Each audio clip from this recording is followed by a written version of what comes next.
ನಮ್ಮಲ್ಲಿ ಇರುವಂತ ತಡೆಗೋಡೆ ಶಿಫ್ಟ್ ಮಾಡ್ತೀವಿ ಅಂತ ನೀವೇ ಹೇಳ್ತೀರಿ, ಮತ್ತೆ ಅದಕ್ಕೆ ಹಣವನ್ನ ಹಾಕ್ತೀರಿ. ಇದು ಯಾವ ರೀತಿ ನ್ಯಾಯ ಸಮಯ? ಯಾಕೆ ಹಣವನ್ನ 22 ಲಕ್ಷ ರೂಪಾಯಿ ಫೋಲನ್ನ ಮಾಡ್ತೀರಿ?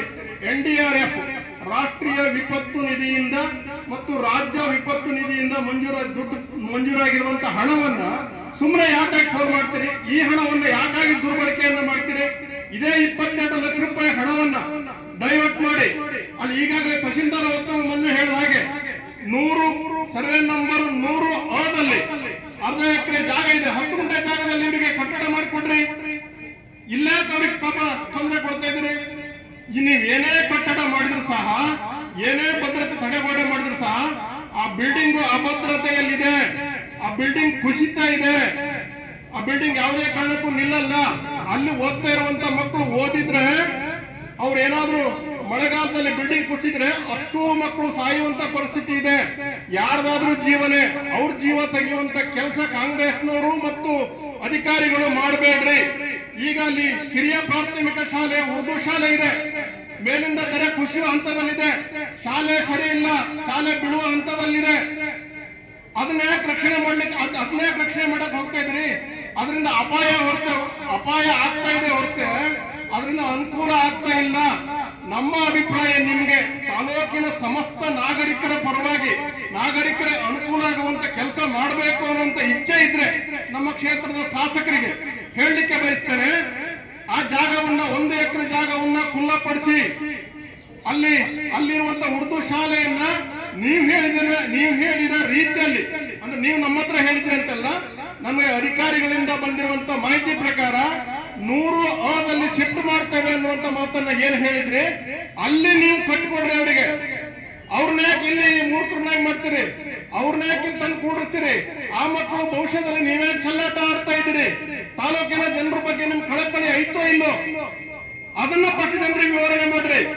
ಈಗಾಗಲೇ ನಮ್ಮ ನಿಕಟ ಪೂರ್ವಾಧ್ಯಕ್ಷರು ಹೇಳಿದ್ರು, ನೀವು ಅಭಿವೃದ್ಧಿ ಮಾಡಿದ್ದು ಏನೇ ಇಲ್ಲ, 10 ಲಕ್ಷ 20 ಲಕ್ಷ ಹಾಕೋದು, ಒಳ್ಳೆ ಪೂಜೆ ಮಾಡೋದು, ಹೋಗುವಂತ ಕೆಲಸ ಆಗ್ತಾ ಇದೆ ವಿನಃ ಎಲ್ಲೂ ತಾಲೂಕಿನ ಬಗ್ಗೆ ಒಳ್ಳೆ ಕೆಲಸ ಮಾಡುವಂತ ಅಭಿಪ್ರಾಯ, ಒಳ್ಳೆಯ ಕೆಲಸ ಮಾಡುವಂತ ರೀತಿ ನೀತಿ ಎಲ್ಲೂ ಕಾಣ್ತಾ ಇಲ್ಲ. ಸನ್ಮಾನ್ಯ ವಿಶ್ವೇಶ್ವರ ಕಾಗೇರಿ ಅವರು ಶಿಕ್ಷಣ ಮಂತ್ರಿ ಆದಾಗ ತಾಲೂಕನ್ನು ಉದ್ಧಾರ ಮಾಡಬೇಕು ಅಂತೇಳಿ ಶಿಕ್ಷಣ ಜಿಲ್ಲೆಯನ್ನಾಗಿ ಮಾಡಿದ್ರು. ಶಿಕ್ಷಣವನ್ನ ತಾಲೂಕಿನಲ್ಲಿ ಶಿಕ್ಷಣದಿಂದ ಮಾತ್ರ ಈ ಹಿಂದುಳಿದ ತಾಲೂಕನ್ನ ಮುಂದೆ ತರಬೇಕು ಅನ್ನುವಂತ ಛಲವನ್ನ ತೊಟ್ಟರು. ಈ ತಾಲೂಕು ನಂಜುಂಡಪ್ಪ ವರದಿಯಲ್ಲಿ ಉಲ್ಲೇಖ ಆಗಿರುವಂತ ತಾಲೂಕನ್ನ ಮೇಲ್ಮಟ್ಟಕ್ಕೆ ಏರಿಸುವಂತ ಪ್ರಯತ್ನ ಮಾಡಿದ್ರು. ಅದು ವಿದ್ಯಾವಂತರಿಂದ ಮಾತ್ರ ಸಾಧ್ಯ ಅಂತ ಹೇಳಿ ಸನ್ಮಾನ್ಯ ವಿಶ್ವೇಶ್ವರ ಕಾಗೇರಿ ಸಾಹೇಬರು ಡಿಪ್ಲೊಮಾ ಕಾಲೇಜನ್ನ ತಂದ್ರು, ITI ಕಾಲೇಜನ್ನ ತಂದ್ರು, ಬಾಡಿಗೆ ಮನೆಯಲ್ಲಿ ಶಾಲೆ ಕಲಿಸ್ತಾ ಇದ್ರು. ಅದಕ್ಕೆ ಜಾಗ ಇಲ್ಲದೆ ಇಲ್ಲೇ ನಮ್ಮ ಅರಗುಪ್ಪದಲ್ಲಿ ಜಾಗವನ್ನು ಹುಡುಕಿ ಪಾಲಿಟೆಕ್ನಿಕಲ್ ಕಾಲೇಜು ಮತ್ತು ITI ಕಾಲೇಜಿನಲ್ಲಿ ಕಟ್ಟುವಂತ ಕೆಲಸ ಮಾಡಿದ್ರು. ಈ ತಾಲೂಕಿನಲ್ಲಿ ಡಿಗ್ರಿ ಕಾಲೇಜ್ ಇರಲಿಲ್ಲ, NGC ಕಾಲೇಜ್ ಒಂದೇ ಇತ್ತು, ಪ್ರೈವೇಟ್. ಸರ್ಕಾರಿ ಸ್ಕೂಲ್ ಬೇಕು, ಬಡ ಮಕ್ಕಳಿಗೆ ಅನುಕೂಲ ಆಗ್ಬೇಕು ಅಂತ ಹೇಳಿ ಡಿಗ್ರಿ ಕಾಲೇಜನ್ನು ತಂದು ಬೇಡ್ಕಣಿ ಹತ್ರ ನಿರ್ಮಾಣ ಮಾಡಿದ್ರು, ಕೋರ್ಟ್ಗಳಿಗೆ ಹಾಕಿ. ಅಂತದ್ನೇನಾದ್ರು ಒಂದು ಕೆಲಸ ಮಾಡಿದ್ರು ಸ್ವಾಮಿ ನೀವು? 3 ವರ್ಷ ಆಯ್ತಲ್ಲ, ಏನ್ ಮಾಡಿದ್ರಿ? ಅದೆಲ್ಲ ಆಶ್ರಯ ಮನೆ ಕೊಡ್ಲಿಕ್ಕಾಗಿಲ್ಲ ನಿಮ್ಗೆ. ಇಂಥನೆಲ್ಲ ಎಲ್ಲಿ ತಂದು ಕೊಡ್ತೀರಿ ಸ್ವಾಮಿ ನೀವು? ಎಲ್ಲಾ ಭಾಗಕ್ಕೆ ಅಲ್ಲಿಂದ ಇಲ್ಲಿ ಕಾಲೇಜ್ ತೊಂದರೆ ಆಗ್ತದೆ ಅಂತಿಲ್ಲ. ಹಲಗೇರಿ ಭಾಗಕ್ಕೆ ಜೂನಿಯರ್ ಕಾಲೇಜನ್ನ ತಂದ್ರು, ನಾಣಿಕಟ್ಟದಲ್ಲಿ ಜೂನಿಯರ್ ಕಾಲೇಜನ್ನ ತಂದ್ರು, ಹಾಳಕಟ್ಟದಲ್ಲಿ ಜೂನಿಯರ್ ಕಾಲೇಜನ್ನ ತಂದ್ರು, ಪ್ರತಿ ಹೆಗ್ಗಾಣಿಯಲ್ಲಿ ಜೂನಿಯರ್ ಕಾಲೇಜನ್ನ ತಂದ್ರು, ಪ್ರತಿ ಪಂಚಾಯತ್ ವ್ಯಾಪ್ತಿಯಲ್ಲಿ ಎಲ್ಲೆಲ್ಲಿ ಹೈಸ್ಕೂಲ್ ಇಲ್ಲ ಅಲ್ಲೆಲ್ಲ ಹೈಸ್ಕೂಲ್ ಅನ್ನ ತಂದ್ರು. ನೀವೇನು ತಾಲೂಕನ್ನು ಉದ್ಧಾರ ಮಾಡ್ತಾ ಇದ್ರಿ ಸ್ವಾಮಿ? ಅವ್ರ ಬಗ್ಗೆ ದೂಷಣೆ ಮಾಡ್ತೀರಿ. 30 ವರ್ಷ ಇಲ್ಲಿ ಬಿಜೆಪಿ ಶಾಸಕರಿದ್ರು, ಕಾಗೇರಿ ಸಾಹೇಬ್ರು 15 ವರ್ಷ ಇದ್ರು, ಏನ್ ಮಾಡಿದ್ರು ಅಂತ ಹೇಳ್ತೀರಿ. ನೀವು ಮುಖಾಮುಖಿ ಚರ್ಚೆಗೆ ಬರ್ರಿ. ಎಳೆಗೆ ಅವ್ರು ಏನು ನಮ್ಮ ತಾಲೂಕಿಗೆ ಅಭಿವೃದ್ಧಿ ಮಾಡಿದ್ದಾರೆ, ಜಿಲ್ಲೆಗೆ ಏನು ಮಾಡಿದ್ದಾರೆ, ಈ ತಾಲೂಕಿನ ಅಭಿವೃದ್ಧಿಗೆ ಏನು ಹಣ ಕೊಟ್ಟಿದ್ದಾರೆ, ಎಷ್ಟು ದೂರದೃಷ್ಟಿಯ ವಿಚಾರವನ್ನ ಮಾಡಿ ಇಲ್ಲಿ ಕೆಲಸ ಆಗಿದೆ ಅನ್ನುವಂಥದ್ದನ್ನ ನಾವು ನಿಮ್ಗೆ ಹೇಳ್ತೇವೆ. ಬಂಧುಗಳಲ್ಲಿ ತಾವೆಲ್ಲ ನೋಡಿರ್ತೀರಿ, ಸಿದ್ದಾಪುರ ಬೂಡಂಗಡಿ ಸಿದ್ದಾಪುರ ಇತ್ತು, ರಸ್ತೆ ಅಗಲೀಕರಣ ಮಾಡಿದ್ರು. ಮುನ್ಸಿಪಾಲಿಟಿಗೆ ಲಾಭ ಆಗಲಿ, ಮುನ್ಸಿಪಾಲಿಟಿಗೆ ಆದಾಯ ಬರಬೇಕು ಅಂತ ಹೇಳಿ ಕಾಂಪ್ಲೆಕ್ಸ್ ಅನ್ನ ಕೊಟ್ಟು ಅದರಿಂದ ಆದಾಯ ಬರೋ ರೀತಿಯಲ್ಲಿ ಮಾಡಿದ್ರು. ಮುನ್ಸಿಪಾಲಿಟಿ ಬಿಲ್ಡಿಂಗ್ ಕಟ್ಟಿದ್ರು. ವಿಧಾನಸೌಧ ಇಲ್ಲಿ ಮಿನಿ ತಹಶೀಲ್ದಾರ್ ಆಫೀಸ್ ಅನ್ನ ಕಟ್ಟಿದ್ರು. ಪೊಲೀಸ್ ನಮ್ದು ಪೊಲೀಸ್ ಇದಿರ್ಲಿಲ್ಲ, ಪೊಲೀಸ್ ಬಿಲ್ಡಿಂಗ್ ಇರ್ಲಿಲ್ಲ.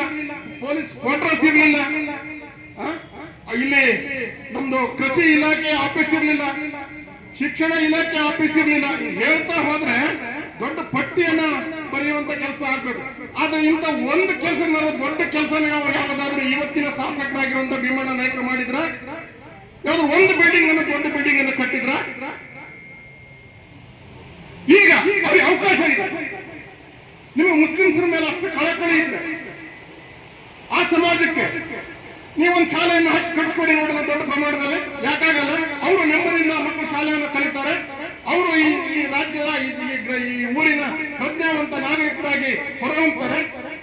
ಇದ್ಯಾಕೆ ನಿಮ್ಮ ಹತ್ರ ಆಗ್ತಾ ಇಲ್ಲ? ಇದ್ಯಾಕೆ ಮಾಡ್ತಾ ಇಲ್ಲ? ಇಲ್ಲ ಬೆಂಕಿ ಹಚ್ಚುವಂತ ಕೆಲಸ ಮಾಡ್ತೀರಿ. ಇಡೀ ತಾಲೂಕಿನ ಜನಸಾಮಾನ್ಯರ ಮೇಲೆ ನಿಮ್ಮ ಕಳಕಳಿ ಇಲ್ವಾ? ಅದೊಂದು ಎಕರೆ ಜಾಗ ಬಿಟ್ರೆ, ಅದೊಂದು ಎಕರೆ ಜಾಗದಲ್ಲಿ ಸಂತೆ ಮಾರ್ಕೆಟ್ ಅನ್ನು ಮಾಡಿದ್ರೆ, ಅದಕ್ಕೆ ಅನುದಾನ ಹಾಕಿಸಿಕೊಟ್ರೆ ಪಟ್ಟಣ ಪಂಚಾಯತ್ಗೂ ಲಾಭ ಆಗ್ತದೆ.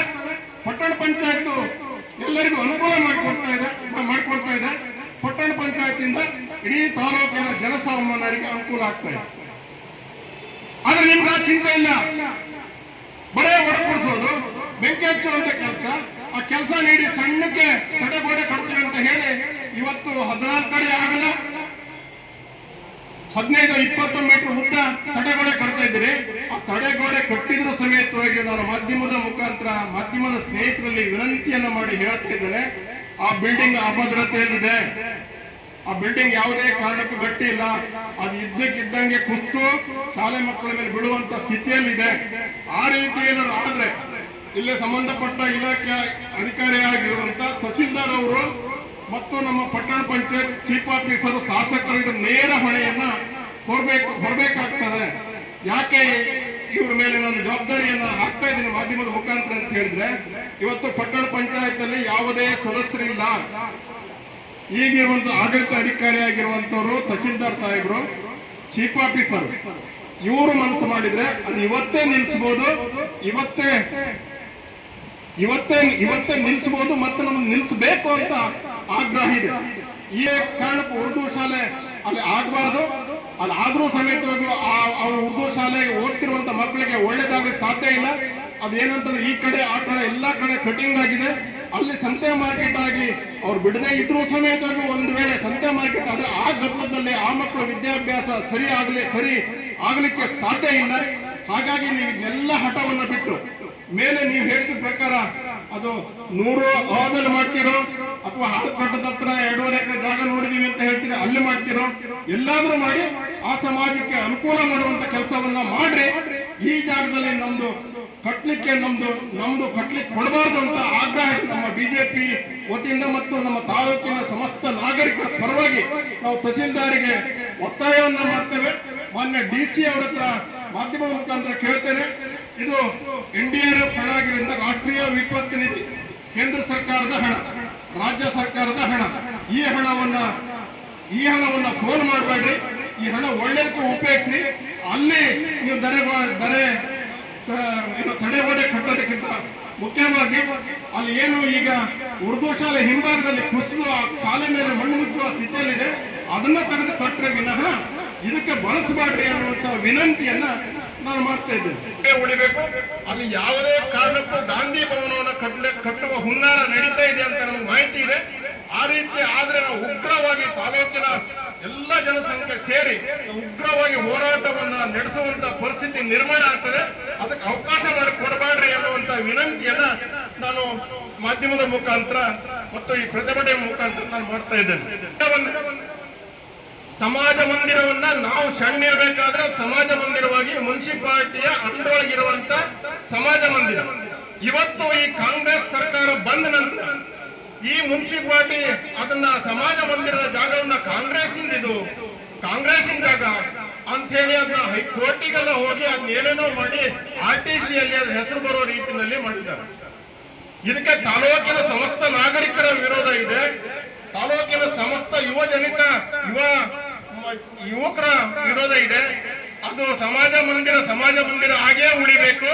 ಅದು ತಾಲೂಕಿನ ಸಮಸ್ತ ನಾಗರಿಕರಿಗೆ ಅನುಕೂಲ ಆಗುವಂತ ಕೆಲಸ ಆಗ್ಬೇಕು. ಯಾವುದೇ ಎಲ್ಲ ಉದಾಹರಣೆ ಇದೇ ಬಿದ್ದ ಕೂಡಲೇ ಆ ಮುಸ್ಲಿಮ್ಸ್ ಮನೆಗೆ ದುಡ್ಡು ಕೊಡಕ್ ಹೋಗ್ಬೋದು, 5ರಿಂದ 10,000 ಅಥವಾ 17,000 25,000 ಇದನ್ನೆಲ್ಲ ಕೊಡಕ್ ಹೋಗ್ಬೋದು. ಆದ್ರೆ ಕಾಗೇರಿ ಸಾಹೇಬ್ರ ಇದ್ದ ಸಂದರ್ಭದಲ್ಲಿ ಅವ್ರು ಯಾವತ್ತೂ 5,000 10,000 ಕೊಟ್ಟಿದ್ದನ್ನು ಗೊತ್ತಿಲ್ಲ, ಕೊಡ್ಲಿಲ್ಲ. ಕಾರಣ ನಾನು ಕೊರ್ಲಕೆ ಪಂಚಾಯತ್ ಅಲ್ಲಿ ಮಂಗನ ಕಾಯಿಲೆಯಿಂದ ಬಹಳಷ್ಟು ಜನ ಸತ್ತರು. ಆ ಸಂದರ್ಭದಲ್ಲಿ ಇದಕ್ಕೊಂದು ಉದಾಹರಣೆ ಕೊಡ್ತಾರೆ. 10,000 ಕೊಡ್ಲಿಕ್ಕೆ ಹೋಗಿಲ್ಲ. ಸರ್ಕಾರದಿಂದ ಏನು ಬರುತ್ತೆ ಅಂತ ಹೇಳಿ ಆ ಕುಟುಂಬಕ್ಕೆ ಒಂದೊಂದು ಕುಟುಂಬಕ್ಕೆ 2-2 ಲಕ್ಷ ಕೊಡ್ಸಿದ್ರು. ಅದೇ ತದನಂತರ ಸನ್ಮಾನ್ಯ ಭೀಮಣ್ಣ ನಾಯಕರಿಗೆ ಶಾಸಕರಾಗಿ ಬಂದಾಗ ಅದೇ ಮಂಗನ ಕಾಯಿಲೆ ಸತ್ತೋದು. ಇವ್ರ ಹತ್ರ ಒಂದು ಬಿಡಿ ಕಾಸು ಕೊಡ್ಲಿಕ್ಕಾಗಿಲ್ಲ. ಇವ್ರು 5,000 10,000 ಕೊಟ್ಟವರು ಅವ್ರನ್ನ ಬಾಯಿ ಮುಚ್ಚುವಂತ ಕೆಲಸವನ್ನ ಮಾಡಿದ್ರು. ಇವ್ರು ದೊಡ್ಡವರ, ಕಾಗೇರಿ ಸಾಹೇಬ್ರು ದೊಡ್ಡವರ? ಇವ್ರು ಒಳ್ಳೆ ಕೆಲಸ ಮಾಡಿದ್ರೆ ಕಾಗೇರಿ ಸಾಹೇಬ್ ಒಳ್ಳೆ ಕೆಲಸ ಮಾಡಿದ್ರ? ಇದನ್ನ ನಾವು ವಿಚಾರ ಮಾಡ್ಬೇಕು. ಹಾಗಾಗಿ ನಮ್ಮ ವಿನಂತಿ ಅಷ್ಟೇ, ಇದನ್ನ ಉರ್ದು ಶಾಲೆಯನ್ನ ನೀವು ಪುನಃ ನಿರ್ಮಾಣ ಮಾಡ್ಲಿಕ್ಕೆ ನಿಮಗೆ ಮಾಡಕ್ ಸಾಧ್ಯ ಆದ್ರೆ ಮಾಡ್ರಿ. ಇಲ್ಲ ಅಂತಂದ್ರೆ ಅದನ್ನ ಹಾಳು ಮಾಡುವಂತ ಕೆಲಸ ಮಾಡಿ, ಆ ತಡೆ ಮಾಡಿ ಕಟ್ಟುವಂತ ಕೆಲಸ ಮಾಡಿ, ಅದನ್ನ ಹಾಳು ಮಾಡಬೇಡ್ರಿ. ಮುಂದೆ ನಮ್ಮ ಸರ್ಕಾರ ಇನ್ನು 2 ವರ್ಷದ ಬಂದೇ ಬರುತ್ತೆ, ಅವಾಗ ನಾವೇ ಅವರಿಗೆ ಮಾಡಿಕೊಡ್ತೇವೆ ಅನ್ನುವಂತ ಮಾತನ್ನ ಈ ಸಂದರ್ಭದಲ್ಲಿ ಹೇಳ್ತೇನೆ. ತಹಸೀಲ್ದಾರ್ಗೆ ಮತ್ತೆ ಹೇಳ್ತಾ ಇದ್ದೇನೆ, ಯಾವುದೇ ಕಾರಣಕ್ಕೂ ಆ ಕೆಲಸವನ್ನ ಬಂದ್ ಮಾಡದಿದ್ರೆ ಮುಂದಿನ ದಿನದಲ್ಲಿ ನಾವು ಉಗ್ರ ಹೋರಾಟವನ್ನ ಮಾಡ್ತೇವೆ ಅನ್ನುವಂತ ಮಾತನ್ನ ಈ ಸಂದರ್ಭದಲ್ಲಿ ಹೇಳಿ ನನಗೆ ಮಾತಾಡ್ಲಿಕ್ಕೆ